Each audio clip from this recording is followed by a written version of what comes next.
Hello, welcome back. This is Wency from Wency's Toys channel, and today I will be building and reviewing the Lego set 76181 Batmobile The Penguin Chase from the new movie The Batman from the DC Universe. So let's get right to it. Oh, and before I forget, please hit the like button if you've enjoyed this video, and please hit subscribe to help support me and my channel, as more than 90% of you have not yet subscribed to my channel, and it will help me a lot in giving you more future content in the future. Thank you very much.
Okay, so on to our review.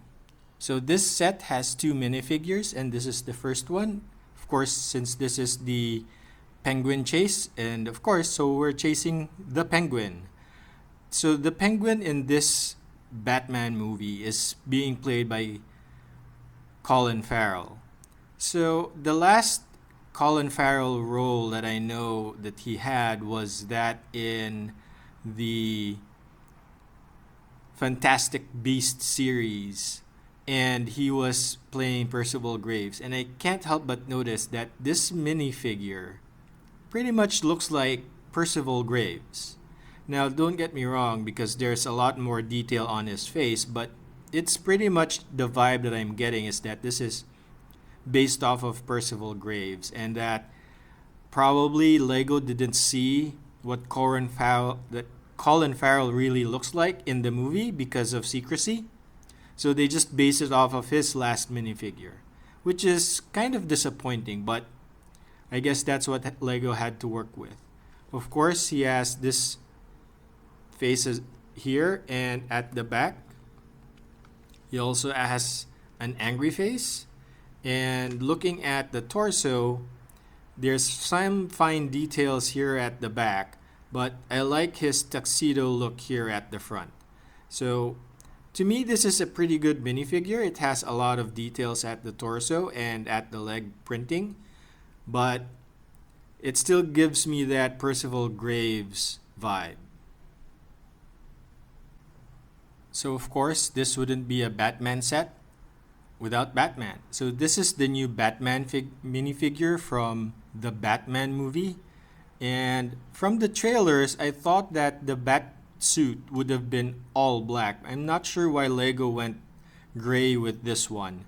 Of course, he has a new bat symbol, which is what the bat symbol would be in the new The Batman movie. And I like his torso printing as well as his leg printing. It's a little bit offset. And of course, he has some back printing as well. But what I don't like is ever since that new Tumblr series that they've been using this single punch hole cape, which to me doesn't really suit Batman because a lot of his appearances would have his cape draping over his shoulders. So I believe that the two hole punch cape would have been better for all Batman minifigures. And of course, he has his primary face here, the all just poker face here. He has a smiling face as well at the back. And one thing with this new Batman is that he has a secondary head actually. So let me take this off and put on his Bruce Wayne head, basically. So this is Bruce Wayne's head, which pretty much looks like a clone head. And there's his Bruce Wayne hair. And if I look at the back, there's an angry face. So, but doesn't it remind you of the Star Wars clone faces? Which is kind of weird that they use that here. So that's it for the Batman minifigure. Before we move on to the main build, I'd just like to point out about these new stud shooters. So this is one of the new styles of the stud shooters here that has a back connector. I'm guessing that the other one wouldn't have this, or maybe there's just one mold, but this is what we got. And the new activator here looks like this one. So it has a big handle here and of course the plunger itself. So pretty much you just slide it on here, make sure that the groove is in there, and that's pretty much it. It's much more flush than the old stud shooter, and if we hold it with a stud, so let's put on a stud which you can put on any way. It's either like this or like that, and as you can see here, it's pretty much more stable, or the stud itself won't go anywhere unless you push on the actuator here, which is pretty nice in design, but it doesn't give you that much flexibility on how the studs or the firing or the bullet would look like, unlike the old stud shooter style where you can pretty much add more accessories to what is on the stud. So it still activates like this. You push it on the actuator, and of course it flies like that. Okay, so now onto the main build, and this is the Batmobile, the current iteration from the Batman movie that's coming out this year in 2022, and it is a muscle car. So it's pretty much just a modified muscle car, and that it looks like actually a Speed Champion set. If it weren't for the Batman logo on the box, you would have thought that this was a Speed Champion set. But let's take a look. So there's a couple of stickers here, so like here and also at this other side, at the top here for the roof of the driver's seats, also here for the hood, and there's a couple here at the grills at the side and at the back, as you can see here. Now this has a feature where if you look at the front, as you can see, there's two spring-loaded shooters. So the firing mechanism for this one is here at the side of the hood. So if I fire, you can fire them at both like that if you press on them both, but you can also fire them one at a time. So let me load them up, and you can fire them one at a time, as you can see there. Okay, so which is a pretty nice feature. When I was building it, it was a pretty cool build on how they built that firing mechanism there. So the one thing that I pretty much disagree with how this was built was, I would think that they would probably should have put a roll cage here. I'm not sure if the movie would have a roll cage for this kind of car of the Batmobile, because if you only have a glass canopy here, then if it rolls, the whole cockpit of the car would break, right? If there's no roll cage. So that's one of the things that I didn't like.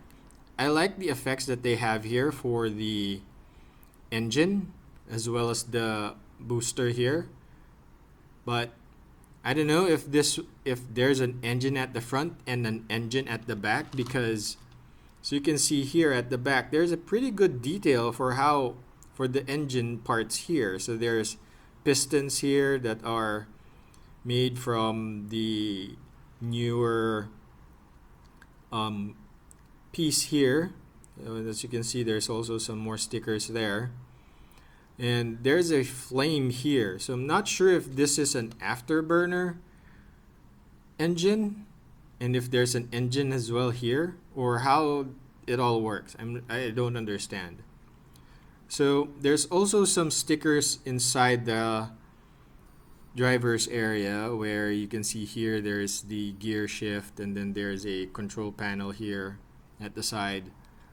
So yeah, as for the scale of this, I wouldn't say this is a consistent minifigure scale, because obviously here, as you can see, Batman looks small beside the car.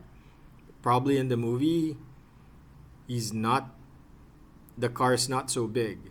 And comparing it to the last iteration, or the tumbler, let's see here side by side, or let me make this in front. So the tumbler's there. So as you can see, they're almost the same length here. You can see there. they're almost the same length, which is kind of odd since the tumbler should be a little bit more larger than any other Batmobile that is the size of a car like this one. But we'll have to wait for the movie to see how big this should be and what the length is, the actual length of the car should be compared to the previous Batmobiles. Okay? So, and other features here that you might not see is there's no bat symbol on the hubcaps, unlike the usual iteration that you would see in a Batmobile. So that was kind of weird. But this is a simple build. If you've built Speed Champion sets before, it's pretty much the same. The only big difference is the detailing here for the back engine part. But that's about it.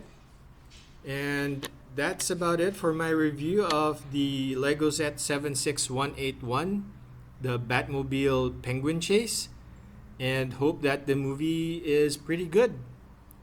So if you've liked this video, please hit the thumbs up button and please hit subscribe to support my channel, as a lot of my viewers have not yet subscribed to my channel, and it would help me a lot in bringing you more content like this in the future. So thank you very much.